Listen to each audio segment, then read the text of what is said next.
Hello BookTube, Books with Banks back again with another video today. Today we've got another Malazan video, and I'm going to go through and I'm going to rank all 10 of the mass market paperback TOR editions of Stephen Erikson's Malazan Book of the Fallen. Now, I would say that there's a pretty even split, 5 and 5, where 5 of these are a little bit more generic, just kind of fantasy covers, so those are going to be definitely the bottom 5. However, I do think they get better and better, but then there's also 5 that do depict specific things, or try to depict specific things from the series, or at least evoke a little bit more of a special, unique element from the series, even if they don't capture it perfectly. And again, these are the TOR editions. Quick insert here, I will be spoiling things because I'll be talking about what might be represented on the covers, so I will be talking about plot points and characters where they wind up at certain points in the books, and how accurate they are or not, so definitely spoiler warning for the main 10 Malazan Book of the Fallen main series. Alright, enjoy! And how the artwork looks on the mass market versions. So in last place, unfortunately, I think I have to put the Gardens of the Moon cover. As you can see, it's just kind of a vague, general fantasy-ish tower there. Looks like it's supposed to be like a tower in the mountains, and I don't really know where that would be in this book. And I guess it's at nighttime and there's a moon in the background because there's the moon in the title, but yeah, so 10th place, the Gardens of the Moon cover. Then in 9th place, I'm gonna put the Midnight Tides cover. Look at that, you've got those tides there, and some coffin or chest thing with like a Viking kind of skull thing on top of it, which, I mean, I don't know about you guys, I never got much of a Viking vibe from the Teist Edor, but yeah, again, another generic cover. Maybe I like this just a little more because I like the colors a little more than the Gardens of the Moon one, but yeah, definitely Gardens of the Moon and the Midnight Tides covers are the most generic fantasy-ish type things. Then, in 8th place, I'm gonna do Bone Hunters. Now I think this could be said to actually depict something from the book itself, which is a little more than you could say for the other two, because this assassin type person here, this could be like Kalam or Pearl or someone, or Lestara maybe, but I don't think so. I think it's a guy, and yeah, it's fine, but other than this vague assassin image, that leaves us to kind of wonder what assassin character is this? What knife fighter is this? There's nothing else really going on here. I like the purple splash of color, but yeah, pretty dull. Nothing really is happening. Next up, similar vein, one person just standing here, a soldier, Memories of Ice, in front of fire. Again, this could be from maybe Kapustan, this could be Greyhelm, but I believe some of their armor is described a little bit different than that, so I don't want to jump outright and say that this is a Kovian. It's just kind of a generic fantasy soldier. I do think it's a pretty cool image, though, so I think that's why I put it up in 7th place here, but again, still a little generic. Then in 6th place, bounce that. In 6th place, gonna put the Toll the Hounds cover. I really like other versions of Toll the Hounds covers, but this one, the Hound, it's fine. It's a Hound of Shadow, which is weird because like we've seen them before and they're probably more prominent in other books, even though Hounds isn't the title of this one, sure. But like a Hound of Light could have been really cool to see on the cover here, like you have on different editions. Also, the green I think it looks cool, and I definitely associate that color with this book, but only because of this cover, because the actual city is described as having a blue aesthetic, maybe even purplish blue kind of things, and definitely not green, yellow like this, so that's a little strange. Again, not much going on beyond the Hound and the splash of color. That's been the same for the last few of these. One figure, splash of color, nothing really going on, but resembles closely enough something in the book where I'm not going to put it at the bottom. So yeah, 6th place, Toll the Hounds. In fifth place, I'm gonna do the Dead House Gates cover. I like it.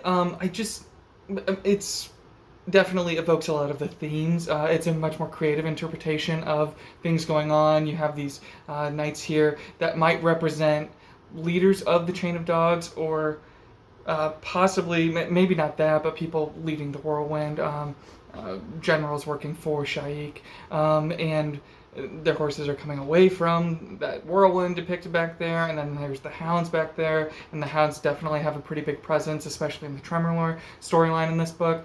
Also, there's hounds, the chain of dogs, it's a very big kind of dogs biting at someone's heels, pushing you forward, pushing you on, keeping you going. That's a very big idea with this book. So yeah, definitely good enough to bump it into the top half, and I think definitely something depicted specifically from the book. Like, whoever did this artwork clearly had a decent sense of what this book was about. But yeah, I like 4 others more. Fifth place, Dead House Gates cover. In fourth place, I'm gonna do book 4, The House of Chains cover, and I think it's an interesting depiction of. They're looking at. I can't remember what they're called, but it's like the large statues of the dogs, obviously, and that's. I think maybe Anrak and Troll Sengar. Again, it would be nice to see a cover with those characters depicted up close. And this storyline is kind of such a side thing in the book that I love that someone tried to depict something going on in the storyline here. But it's just a little strange that this novel is represented with this image and not something about Karsa or about the Bone Hunters or the 14th. Yeah, just a little strange, but decent artwork. I enjoy it. Yeah, I like some doggies. There you go. In third place, now this one I think there might be a little bit of confusion and debate over exactly what's on the cover. I'm not really sure what they're trying to depict here. In third place, I'm doing the Crippled God cover. Definitely a really cool, epic image. Some kind of giant beast, maybe a dragon thing, breaking through a light barrier. This could be Lightfall, that could be Yadan Darig, but I'm not sure exactly what the mountainous kind of stuff is there, because I'm not sure that Lightfall came over mountains. It was just up to the shore. Now I don't know. This isn't like TM, racing towards the Crippled God, I don't think, and I don't think this has anything to do with the spire, but I do think the image is cool enough, and it seems like they're trying to capture something in the book. I'm just a little unclear exactly what it is, elsewise I might bump this up in the second or first place. But yeah, right now I'm going to put it at third. If anyone has any better idea of exactly what they're trying to depict here, again, my best guess is Yadan Darig at Lightfall, but a slightly different version of it than what I was picturing and what it seemed like Erickson was describing in the text itself. Still a very cool image, even if I'm not exactly sure what it's going for. Then in second place, I'm going to do the Dust of Dreams cover. A very beautiful artwork there. I'm pretty sure this is supposed to be Tak the Younger, come back, and probably looking from the vantage point of Tool is looking at him and seeing his friend again. And I believe this is a very specific scene in this book, and Tool is a very big character, and him grieving over the loss of his friend Tak from the end of the last one. Interesting, good stuff. Good storyline to represent on the cover. I like the colors that they chose too.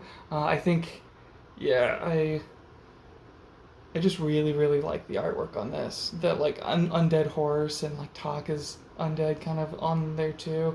I think it's a pretty good depiction. Yeah, so that's Dust of Dreams. And then in first place, the only one we have left, the Reaper's Gale cover. Now this is very similar to some of the other ones like the Bone Hunters or Toll the Hounds, with one figure and a splash of color.